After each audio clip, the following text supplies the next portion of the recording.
सगळ्यांनाच आवळ्याचे औषधी गुणधर्म माहीत आहेत. आवळ्यामध्ये क जीवनसत्व असतं.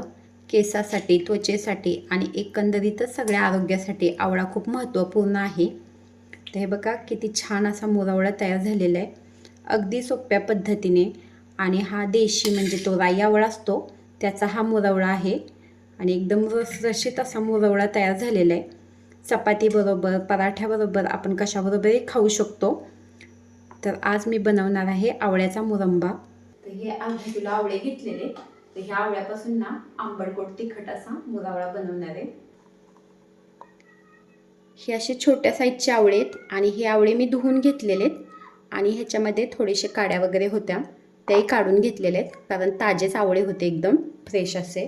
हे जे छोटे आवळे आहेत ना ते उकडण्याची अजिबात आवश्यकता नाही आहे, कारण लगेच खिसले जातात. आणि हे बघा ह्याचा पूर्ण गाभा निघतोय, काय सुद्धा राहत नाही, अगदी जास्त वेळ सुद्धा लागत नाही. आणि जेव्हा आपण एखादी गोष्ट उकडतो ना तर त्यातले ना बरेचसे जीवनसत्व वाया जातात, म्हणजे आवळ्याचे सुद्धा जातात उकडले तर पाण्यामध्ये. तर त्यामुळे मी हे ना सगळे आवळे असे खिसूनच घेतलेले आहेत. आणि ही छोटी खिसणी आहे, ही मला बरी पडते खिसायला, त्यामुळे मी हे असे आवळे खिसून घेतलेले आहेत. अगदी पटपट होत आहेत आणि बियांना सुद्धा काहीच राहत नाही. हे बघा असं काहीच नाही राहते. आपल्याला ना मुरंबा बनवण्यासाठी जर ह्या छोट्या आवळ्याऐवजी मोठ्या आवळ्यांचा मुरंबा बनवायचा असेल तर मग थोडेसे आवळे उकडून घ्यावे लागतात. पण हे आवळे ना उकडून घेण्याची अजिबात आवश्यकता नाही आहे, कारण हे अगदी इझिलीपणे ना खिसले जात आहेत. हे बघा अजिबात वेळही लागत नाही, इतक्या पटपट होत आहेत आवळे खिसून.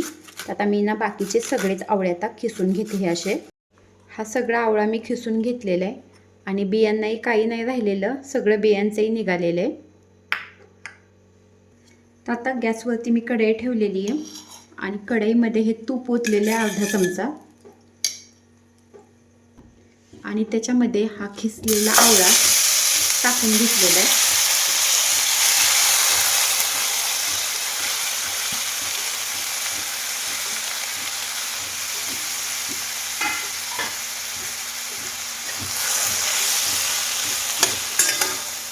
तूप टाकण्याचं कारण म्हणजे आवळा कढईला चिटकू नये, कारण कढई स्टीलची आहे आणि त्याचबरोबर मुरवळ्याची छान अशी चव लागावी, तर त्यासाठी मी हे तूप घालून घेतलेले आणि तुपावरती मी छान असा आवळा परतून घेतलेला आहे. अर्धा किलो आवळे आहेत तर तेवढेच अर्धा किलो मी हा गूळ घेतलेला आहे आणि आता हा गूळही टाकून घेतलेला आहे.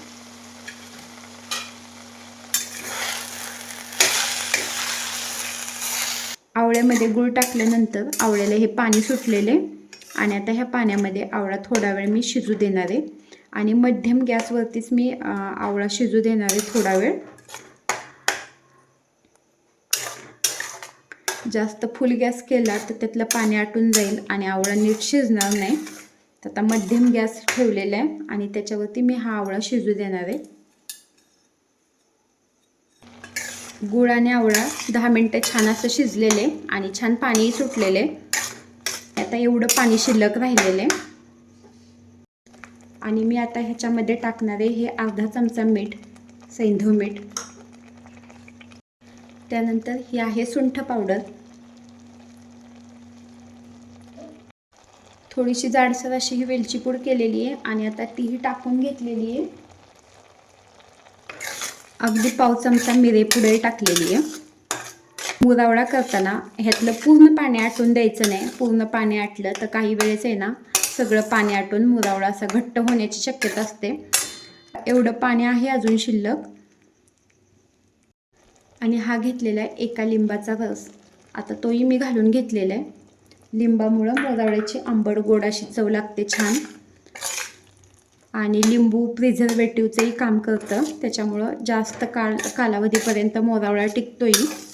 त्याच्यामुळे एक लिंबाचा रसही घालून घेतलेला आहे आणि मी हा सगळा मुरवळा मध्यम गॅसवरती शिजवून घेतलेला आहे, खूप फुल गॅस नाही केलेला. मुरवळ्याची चव मला थोडीशी तिखटही हवी आहे म्हणून एक अर्धा चमचा लाल तिखटही टाकलेले आणि एक 5 मिनटे ना मी हे असं छान शिजू देणार आहे.